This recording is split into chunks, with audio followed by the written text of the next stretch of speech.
جس نے اپنی بیوی کے پیٹ سے بچہ گروایا، چاہے وہ حمل 10 دن کا ہی کیوں نہ ہو، 15 دن کا کیوں نہ ہو، حمل ٹھہرنے کے بعد گرب کے اندر بچہ ٹھہر جانے کے بعد اس کو گروانا اتنا بڑا جرم ہے، اتنا بڑا جرم ہے کہ بخاری شریف کی حدیث ہے، اللہ کے نبی فرماتے ہیں جس نے دنیا میں اپنے بچے کو اپنی بیوی کے پیٹ سے ابارشن کروا دیا، گروا دیا، اسقاط کروایا، قیامت کے دن اللہ تعالیٰ اس بچے کو ہاتھ دے گا، پیر دے گا، زبان دے گا، آنکھیں دے گا، سر دے گا، یہ بچہ ایک بچے کی شکل اختیار کرے گا۔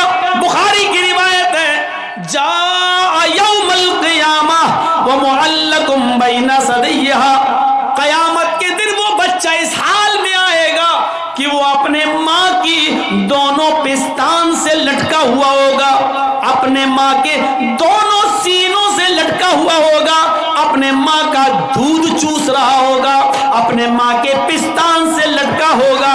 اللہ کہے گا اے بچے تجھے بھی کچھ کہنا ہے، اللہ اس بچے کو زبان دے گا، یقول وہ بچہ اپنے ماں کی پستان چھوڑے گا، پھر اوپر دیکھے گا، کہے گا یقول یا ربی ہذہ امی قتلتنی، اللہ یہ میری ماں ہے جس کے پستان سے میں لٹکا ہوں، اللہ یہ میری ماں ہے جس کا میں دودھ پی رہا ہوں، اللہ یہ میری ماں ہے جس کے سینے سے آج میں لگا ہوں، اللہ یہ میری ماں ہے جس نے دنیا میں مجھے مار ڈالا تھا، اللہ یہ میری ماں ہے جس نے دنیا میں مجھے قتل کر دیا تھا، اللہ یہ میری ماں ہے جس نے دنیا میں مجھے جینے نہیں دیا، مجھے دنیا میں آنے نہیں دیا، اللہ یہ میری ماں ہے جس نے دنیا میں مجھے بھلا دیا تھا، میرا قتل کر دیا تھا، میرا مرڈر کر دیا تھا، اللہ یہ دنیا میں میری نہ ہوئی، آج آخرت میں تو اس کا مت بن، آج آخرت میں تو اس کا مت ہو،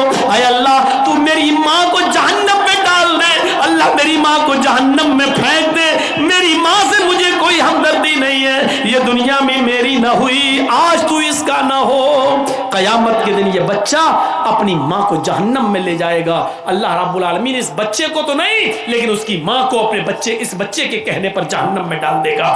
جس ماں نے دنیا میں ابارشن کرا کے اپنے بچے کو گرایا ہے، تم اپنے حلال بچے گرا دیتی ہو، اپنے شوہر کے بچے گرا دیتی ہو صرف اس لیے کہ وہ لڑکی ہے۔ اسلام نے تو حرام اولاد کو بھی گرانے کی اجازت نہیں دی ہے۔ اس واقعے کو نہیں پڑھا جو اللہ کے رسول کے پاس ایک عورت آتی ہے اور کہتی ہے انی قد اصبت الحد یا رسول اللہ، اے اللہ کے نبی میں حد کو پہنچ چکی ہوں اور مجھے پاک کر دو۔ اللہ کے نبی نے کہا ٹھیک ہے اس کو لے جاؤ سنسار کر دو۔ کہنے لگی میرے پیٹ میں بچہ ہے۔ آپ نے کہا پھر تجھے ابھی سنسار نہیں کیا جائے گا، جاؤ جب بچہ پیدا ہو جائے تب آنا۔ بچے کو لے کر آئی گا، اب تو پیدا ہو چکا ہے۔ آپ نے کہا اس بچے کے ہونٹوں میں تیرا دودھ لگا ہوا ہے، مطلب اس بچے کو تیرے دودھ کی ضرورت ہے، جب تک وہ تیرا دودھ پیے گا تجھے قتل نہیں کیا جائے گا، جب وہ تیرا دودھ چھوڑ دے اور روٹی کھانے لگے تب تجھے قتل کیا جائے گا۔ اسلام تو حرام اولاد گرانے کی اجازت نہیں دیتا، تم تو اپنے حلال اولاد گرا دیتی ہو۔ قیامت کے دن یہ عورتیں بہت سخت عذاب میں مبتلا ہوں گی جنہوں نے دنیا میں اپنے بچوں کو گروایا ہے۔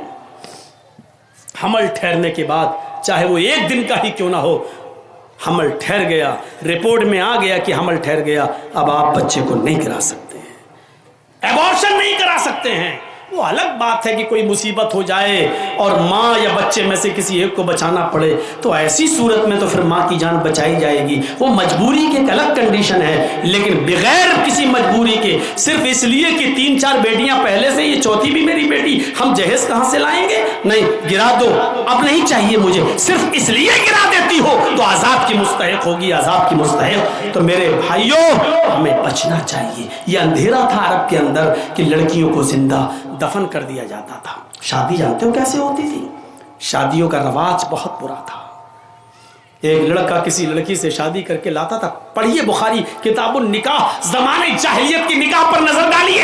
ایک لڑکا کسی لڑکی کو نکاح کر کے لاتا تھا لیکن اس کے ساتھ رات سوتا نہیں تھا، جس کو ہماری زبان میں بولا جاتا ہے شب زفاف نہیں مناتا تھا، اور جس کو ہماری عام بھاشا میں بولا جاتا ہے سہاگ رات، وہ لڑکا اپنی بیوی کے ساتھ نہیں مناتا تھا۔ شادی کر کے لایا، ودا کر کے لایا، رخصتی کر کے لایا، گھر میں لایا، لیکن نہیں ملتا تھا، بلکہ وہ لڑکا، وہ پتی، وہ دولہا اپنی بیوی کو اپنے دوست کے حوالے کر دیتا تھا اور کہتا تھا کہ لو جاؤ تم اس کے ساتھ اور اس کی شرمگاہ حاصل کرو، یعنی اس کے ساتھ زنا کرو۔ اور جب اس کے دوست سے یہ بیوی حاملہ ہو جاتی تھی، یہ لڑکی حاملہ ہو جاتی تھی، تب پتہ چلتا تھا حاملہ ہو گئی، تب یہ اصلی پتی جاتا تھا اور اپنے دوست سے اپنی بیوی کو لے کر آتا تھا، اور ایسا اس لیے کیا جاتا تھا تاکہ بچہ نیک پیدا ہو۔ بتائیے، ان کے ہاں نیک بچہ پیدا ہونے کا یہ تصور تھا کہ جب تک شوہر شادی کے بعد اپنی بیوی کو کسی دوست کے بستر پہ نہ بھیج دے اور اس سے حمل نہ ٹھہر جائے، تب تک اس بیوی کو اپنی بیوی کی طرح نہیں اپنایا جا سکتا ہے، اس سے ملا نہیں جا سکتا ہے۔ اور یہ اس سماج میں اس لیے ایسا کیا جاتا ہو کہ اس سے بچہ شریف پیدا ہو، تو وہاں کی شرافت آپ سمجھ سکتے ہیں۔ جیسے ہمارے ملک میں ایک دھرم ایسا بھی ہے جس کے بڑے بڑے گرو ننگے رہتے ہیں، مارکیٹ میں ننگے گھومتے ہیں اور عورتیں ان کے پیچھے پیچھے گھومتی ہیں، اور ایک جگہ جب وہ بابا بیٹھ جاتا ہے تو اس کے اوپر سر پہ دودھ ڈالتی ہیں۔ آج بھی یہ پرچلن ہے، اور وہ دودھ جب بہتا ہوا اس بابا کے مشین کے پاس آتا ہے، وہ گرو گھنٹال جو بنا بیٹھا ہے ننگا، جب بابا کی شرمگاہ کے پاس آتا ہے وہ دودھ اوپر سے، تو اس کو کٹورا لگا کے ایسے بھر لیتی ہیں، اور وہ دودھ گربھوتی عورتوں کو پلایا جاتا ہے، حاملہ عورتوں کو پلایا جاتا ہے۔ کیوں؟ تاکہ بچہ نیک پیدا ہو۔ اندازہ لگاؤ، مشین کے پاس سے آیا ہوا دودھ اور کٹورے میں بھرا گیا ہو وہ دودھ جب گربھوتی عورت پیے گی تو بچہ کتنا شریف پیدا ہوگا، اس سے آپ اندازہ لگا سکتے ہیں۔ اس کی شرافت کا حال کیا ہے، یہیں سے آپ اندازہ لگا سکتے ہیں۔ تو وہ ایسا ہوتا تھا۔ نکاح کا دوسرا طریقہ عرب کے اندر یہ تھا، نکاح کا دوسرا طریقہ عرب کے اندر یہ تھا کہ ایک ہی عورت کے پاس 3 سے اوپر اور 10 تک لوگ، 10 سے زیادہ نہیں، 10 تک لوگ آتے تھے۔ 3 بھی ہو سکتے ہیں، 4 بھی، 5 بھی، 6 بھی، 7 بھی، 8 بھی، 9 بھی، 10 بھی، 10 سے زیادہ نہیں، اس عورت کے پاس پورے سال جاتے ہیں۔ جب بچہ پیدا ہوتا تو وہ ان 10 کو، جتنے لوگ اس کے پاس آئے، وہ سبوں کو بلاتی اور کہتی کہ تمہارا معاملہ تو معلوم ہے، تم بھی ہمارے پاس آئے، تم بھی ہمارے پاس آئے، تم نے بھی ہم سے ملاقات کی، تم نے بھی ہم بستری کی، تم نے بھی ہمارے جسم سے کھلواڑ کیا، سب تمہیں تو معلوم ہے نا۔ سب کہتے ہاں۔ مجال نہیں تھی کہ نہ آئے کوئی، آنا پڑتا تھا، یہ سماج کا نیم تھا، آنا پڑتا۔ جتنے لوگوں نے اس عورت کے ساتھ جمع کیا، ہم بستری کی، زنا کیا، سب آتے۔ وہ عورت کہتی اب یہ بچہ پیدا ہوا ہے، سب خاموش بیٹھے رہتے۔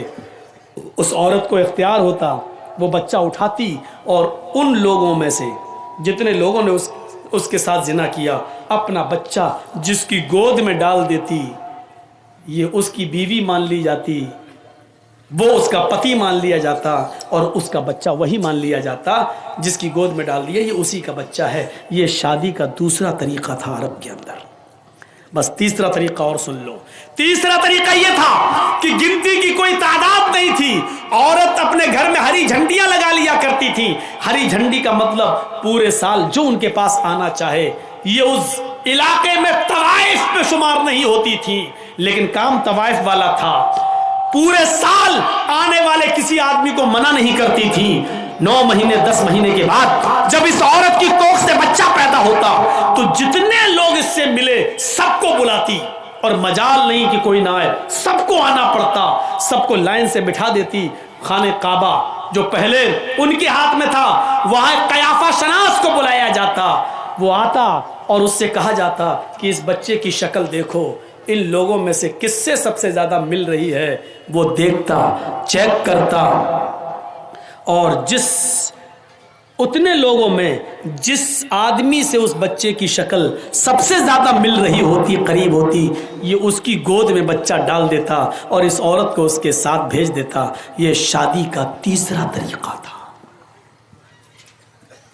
محمد اندھکارم ناشم، محمد آئیں گے تو اندھیرا ناش کر دیں گے۔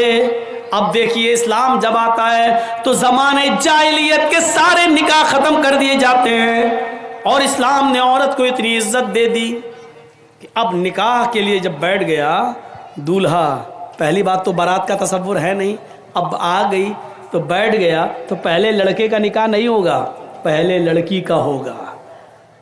ایک وکیل، دو گواہ لڑکی کے پاس جائیں گے، اس سے پہلے اجازت لیں گے، تمہارا نکاح فلاں کے ساتھ کیا جا رہا ہے، کیا تمہیں قبول ہے؟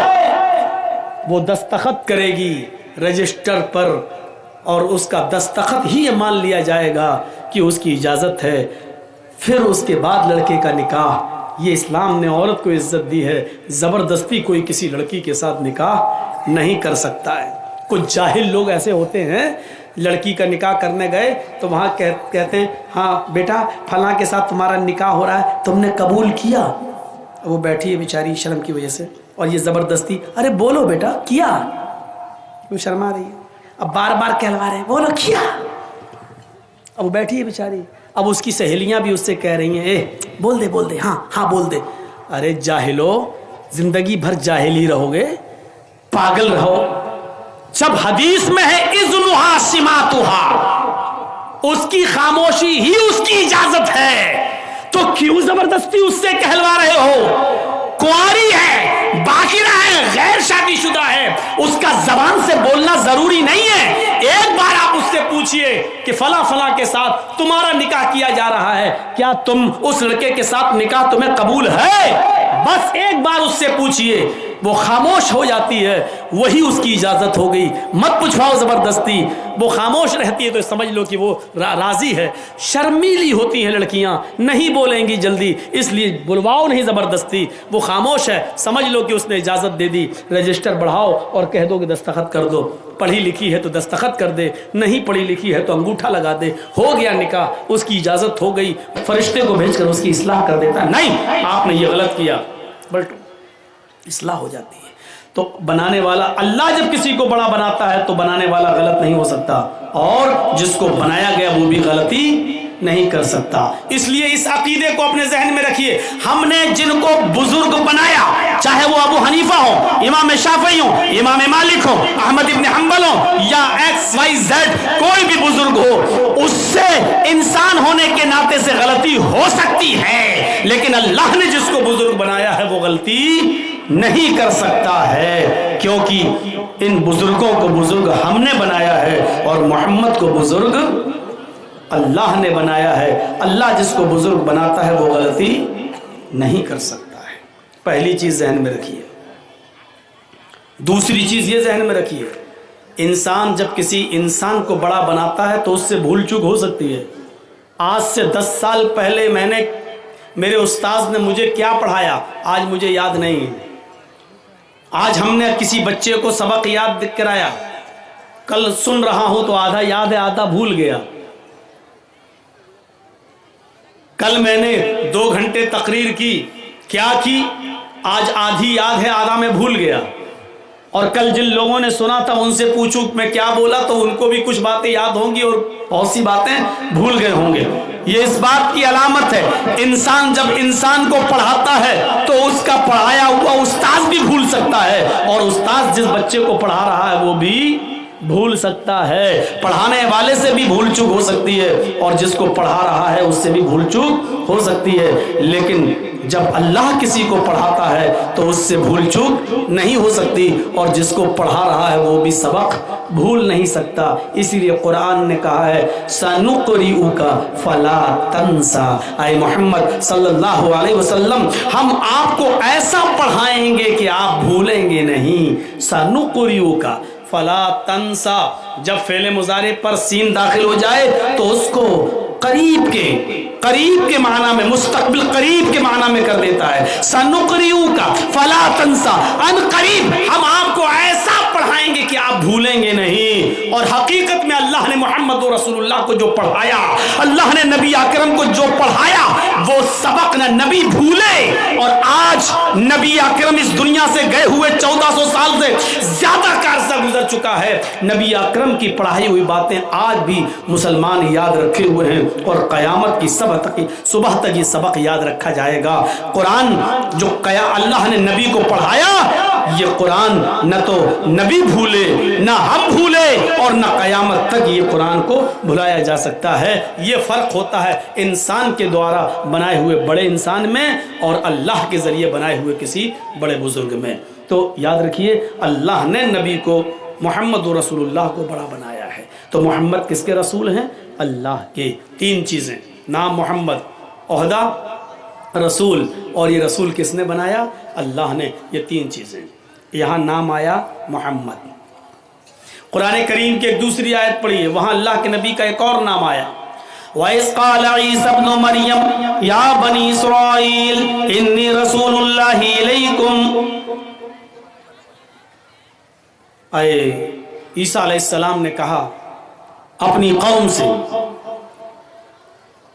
آئے، اور جب عیسیٰ نے کہا وَإِذْ قَالَ عِيسَى ابْنُ مَرْيَمَ، مریم کے بیٹے عیسیٰ نے، یا بنی اسرائیل، آئے اسرائیل کے بیٹو، آئے قوم بنی اسرائیل، انی رسول اللہ علیکم، میں تم سب کی طرف اللہ کا رسول بنا کر بھیجا گیا ہوں، میں تم سب کی طرف اللہ کا پیغمبر بنا کر بھیجا گیا ہوں، مصدقا لما بین یدی من التوراۃ، مجھ سے پہلے جو کتاب نازل کی گئی تھی، اللہ نے اتاری تھی تورات، اولڈ ٹیسٹامنٹ میں اس کی تصدیق کرتا ہوں، میں اس کو سچا مانتا ہوں۔ جو موسیٰ کو کتاب دی گئی تھی، میں اس کی پشٹی کرتا ہوں۔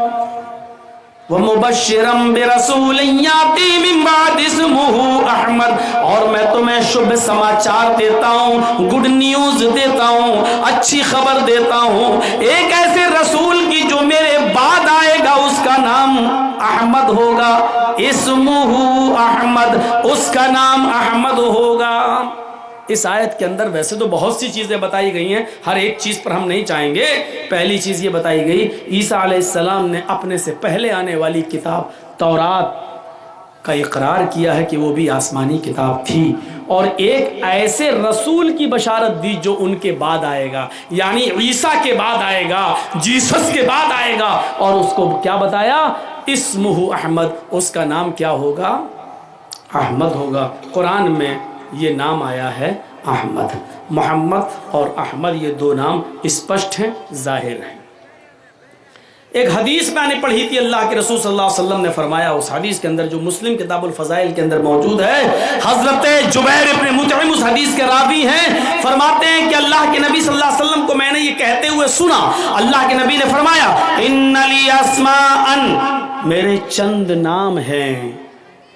اس حدیث کے اندر اللہ کے رسول کے کچھ نام آئے ہیں، چند نام، ان لی اسماء، میرے کئی ایک نام ہیں، ان لی اسماء، پہلا نام انا محمد، میرا ایک نام محمد ہے، وانا احمد، اور میرا ایک دوسرا نام احمد ہے، وانا الماحی، اور میرا ایک نام ماہی ہے۔ ماہی کا مطلب مٹانے والا، نشٹ کرنے والا۔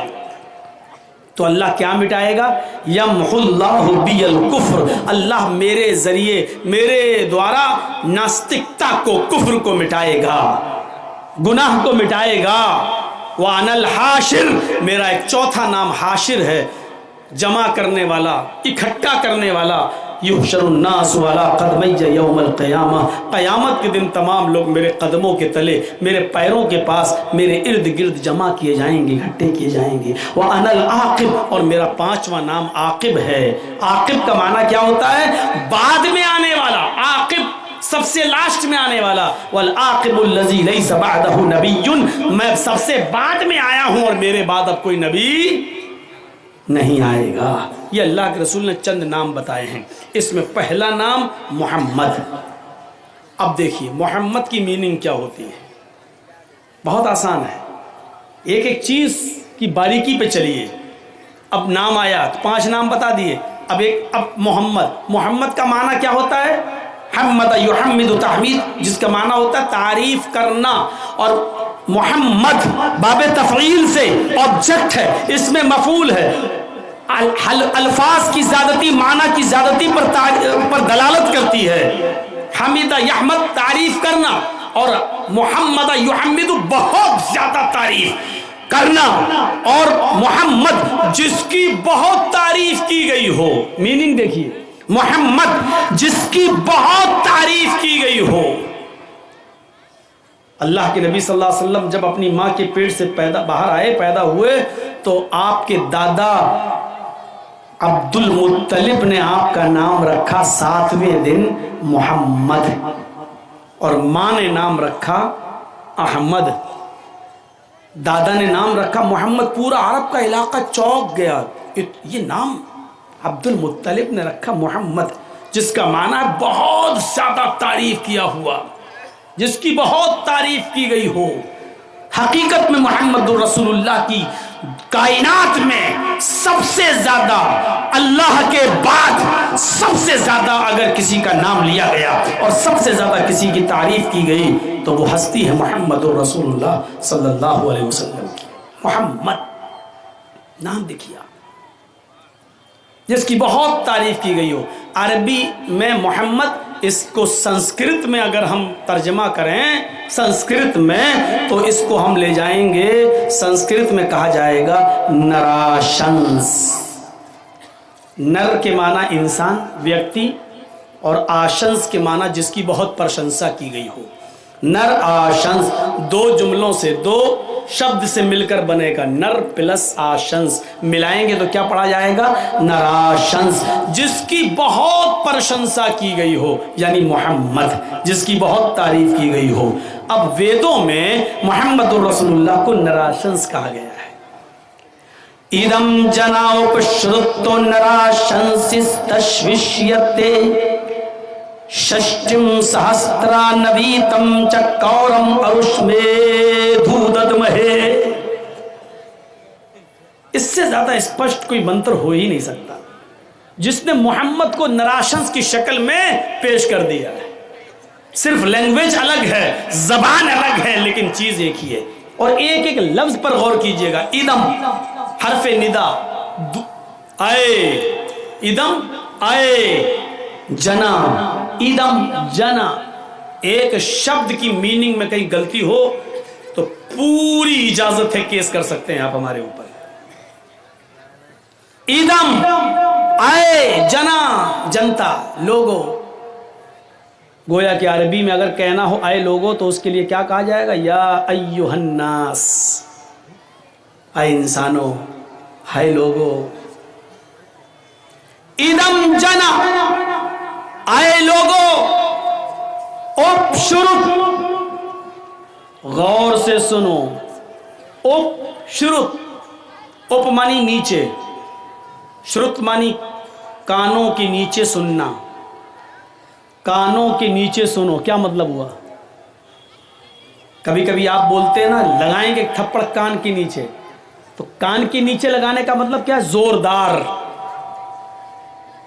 اپ مانی نیچے، بولتے ہیں نا مکھ منتری، اپ مکھ منتری، مکھ منتری کے نیچے، پردھان منتری، اپ پردھان منتری، یعنی پردھان منتری کے نیچے، ادھیکش صدر پریزیڈنٹ، اپادھیکش، اپ ادھیکش، ملائیں گے تو کیا پڑھیں گے؟ اپادھیکش، ادھیکش کے نیچے۔ تو اپ مانی نیچے، شرط کانوں کے، کانوں کے نیچے سنو، مطلب غور سے سنو۔ اور کوئی چیز جب یہ کہا جائے غور سے سنو تو اس کا مطلب یہ ہے کہ وہ بہت ضروری ہے، بہت امپورٹنٹ ہے، بہت مہتوپورن ہے۔ ادم جنا اپشرت، آئے لوگوں غور سے سنو، نراشنس تشوشیتے، اس وشو میں، اس دنیا میں نراشنس آئیں گے، نراشنس آئیں گے، جن کی اتنی پرشنسا ہوگی، اس تشوشیتے کہ پورے وشو میں ان سے زیادہ کسی کی پرشنسا نہ ہوگی، ان کی اتنی تعریف ہوگی کہ ان سے زیادہ پورے وشو میں پھر کسی اور کی